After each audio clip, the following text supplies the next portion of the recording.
I never expected a Starfield story to be this wild. It starts off innocently enough and then just goes fully off the rails. So if any of you have any lingering questions about the main story of Starfield or its endings, you've come to the right place. This is Starfield's entire story and ending explained in 5 minutes. Needless to say, spoilers ahead. The story begins. You are a miner in some random planet. You dig up a rock that when you touch it, you see that IMAX trailer they always play in the movie theater before the movie starts. These guys seem to think that's a big deal. Anyway, you find out your character is force sensitive, and so they send you to meet these people called the Constellation, whose job is to explore the universe and search for answers to the infinite questions the cosmos may raise. I for one think if you touch a rock and it makes you hear music, maybe you just need to lay off the juice for a while, but I guess exploring the universe does the trick too. The Constellation group is made up of 9 people, starting with Andreja. Andreja is a quiet, misunderstood person. Violence has always been a part of her life. She had no choice but to survive. But now, with Constellation, she finds that she has a choice. She battles with her purpose,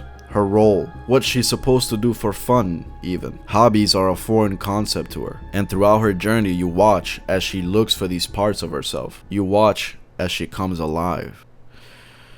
And then there's like 7 other morons there, and their job is to find these mysterious artifacts that cause people to pay an extra $10 for IMAX. So the main story missions are you going to different planets and collecting these artifacts over and over and over and over. Sometimes though, some interesting stuff happens. Now this isn't even part of the main quest. I picked up some contraband.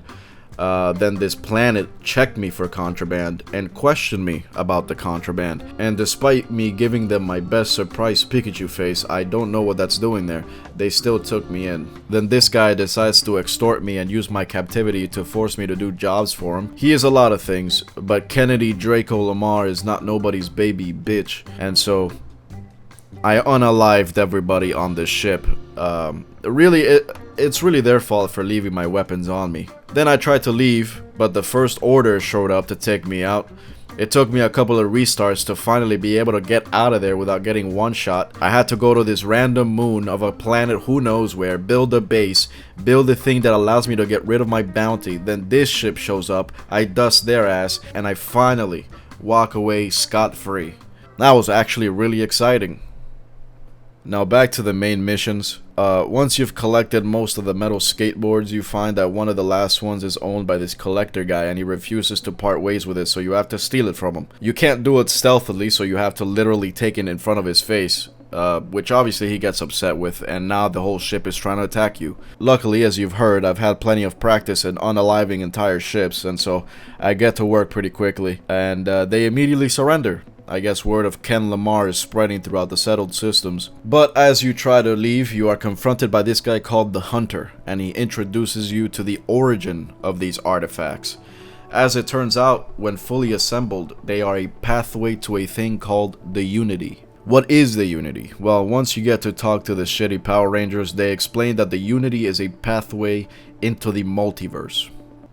And if you've managed to stop your eyes from rolling so far into your head that they become dislodged from your eye sockets by that statement, they continue. They explain that whoever passes through the Unity essentially becomes immortal and capable of traveling to different universes. They become Starborn. So, 2 different schools of thought exist among the Starborn. Those who believe that power should be kept hidden so as to not have it fall into the wrong hands, and those who think free will should reign supreme, and if you reach the Unity, you should be allowed to choose to do with that power whatever you want. Then they send you to do some homework and explore the remains of the Earth, where you find out exactly what happened to Earth. The artifacts and a Starborn were responsible for giving NASA the information that would allow them to reach space travel a lot sooner than what was supposed to, thus causing the sequence of events that result in the Earth's atmosphere being destroyed and most life on Earth in the process. Oh no, not the Earth. So you get to choose to either side with keeping the power safe from others or keeping it to yourself. I choose to fight them both because Kennedy Draco Lamar makes his own way. If you choose one or the other, it really doesn't matter much in the ending. It just changes the dynamic of the final fight. Thus, you get to the final fight where your body and your mind are tested. But most importantly, your GPU is tested. As you can tell, my 2080 Ti is definitely running this game. Really more of a jog, actually, a brisk walk. Regardless, you take down the Starborn, get to the Unity, and you choose to either stay in your universe as a normal human, or you can jump into the Unity and go to another universe and become a Starborn. And that is the story of Starfield. Peace.